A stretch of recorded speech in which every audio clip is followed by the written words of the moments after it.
चुनाव को लेकर एनडीए अब सतर्क है। होटल रेडिशन ब्लू में विधायकों को ठहराया गया है। 24 में से 23 विधायकों के पहुंचने का दावा भी किया गया है। और देखिए, होटल में 32 कमरों में ठहरने का इंतजाम किया गया है। तो एनडीए के 24 विधायकों में से 23 विधायक होटल पहुंच चुके हैं, ये दावा किया जा रहा है पार्टी की तरफ से।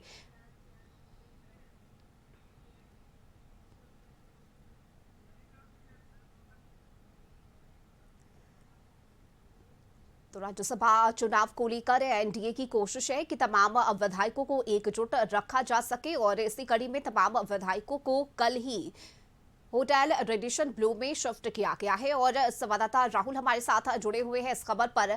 राहुल, देखिए, 24 में से 23 विधायकों को लेकर दावा किया जा रहा है कि 23 विधायक पहुंच चुके हैं, लेकिन एक विधायक वो कौन है जो अभी भी नहीं पहुंचे हैं?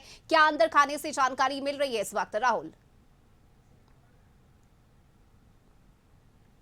रश्मि, जिस तरीके से रेडिसन ब्लू में एनडीए के जो विधायक ठहरे हुए हैं, हम रेडिसन ब्लू होटल के ठीक बाहर इस समय मौजूद हैं और इसी रेडिसन ब्लू के अंदर जो है एनडीए के सभी विधायक ठहरे हुए हैं। और इसमें जो 23 विधायक पहुंचने के दावे किए जा रहे हैं, वो उसमें दावे में सच्चाई कितनी है तो बता पाना मुश्किल है, लेकिन जो जेडीयू के विधायक सरयू राय हैं वो अभी तक रेडिसन ब्लू नहीं पहुंचे हैं। उनकी ओर से ये बातें लगातार कही जा रही थी कि उनका स्वास्थ्य ठीक नहीं है, इस वजह से वो होटल नहीं आए। और एनडीए की जो विधायक दल की बैठक हुई उसमें भी जो है सरयू राय शामिल नहीं हुए। तो कह सकते हैं कि सरयू राय को लेकर जो असमंजस की स्थिति है अभी भी बनी हुई है। हालांकि जेडीयू भी एनडीए का घटक दल है और माना जा रहा है कि हो सकता है सरयू राय सीधे मतदान करने आए, क्योंकि सरयू राय लगातार ये भी विरोध कर रहे थे कि किसी उद्योगपति या किसी बाहरी उम्मीदवार को बीजेपी टिकट न दे, इसका ध्यान रखा जाए। हालांकि बाहरी भी परिमल नाथवानी हैं और उद्योगपति भी हैं, उन्हें टिकट दिया गया, उन्हें समर्थन किया गया। हालांकि गौरव वल्लभ की ओर से नामांकन पत्र भी खरीदा गया था, लेकिन अंत समय में इनके नाम पर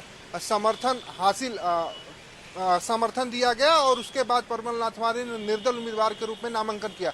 लेकिन सबसे बड़ी बात जो अभी निकलकर सामने आई है कि जो अंकगणित है 28 का है, 24 में से 23 विधायक रेडिसन पहुंचे हुए हैं एनडीए के।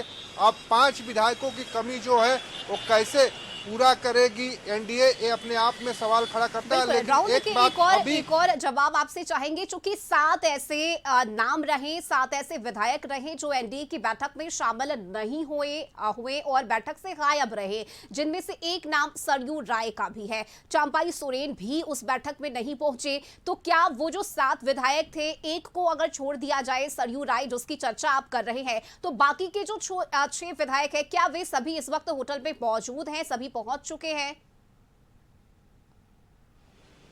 देखिए, 6 विधायकों में अगर हम नामों की बात करें तो जो पलामू से डाल्टनगंज के विधायक थे आलोक चौरसिया, उनके पिताजी की पुण्यतिथि थी। अगर हम रागिनी सिंह की बात करें जो झरिया से बीजेपी की विधायक है, उनके ससुर का देहांत हुआ था, उस दिन श्राद्ध का कार्यक्रम था। उसके अलावा पूर्णिमा दास जो पूर्व मुख्यमंत्री रघुवर दास की बहू हैं, उनकी बेटी की तबीयत खराब थी, इस वजह से वो नहीं पहुंची थी। अगर हम बात करें जो इस समय लोहरदगा से प्रकाश राम विधायक हैं, उनको स्वास्थ्य में दिक्कत थी, वो हॉस्पिटल में एडमिट हुए थे, इसलिए एनडीए की बैठक में नहीं पहुंचे थे। वहीं जो सांसद ढुल्लू महतो के भाई हैं, बाघमारा से विधायक है, वो भी त्रिभुवन महतो, वो भी बैठक में नहीं पहुंचे थे। उनके घर पूजा चल रहा था, अनुष्ठान चल रहा था, इसलिए वो नहीं पहुंचे थे। लेकिन सरयू राय जो नहीं पहुंचे थे वो लगातार चर्चा का विषय है। हालांकि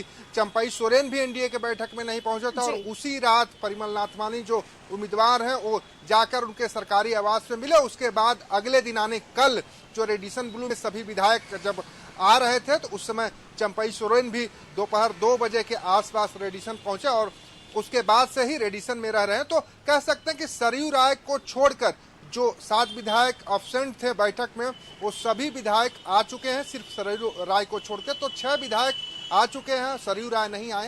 हालांकि सरयू राय क्यों नहीं आए हैं ये बताना पाना फिलहाल मुश्किल है।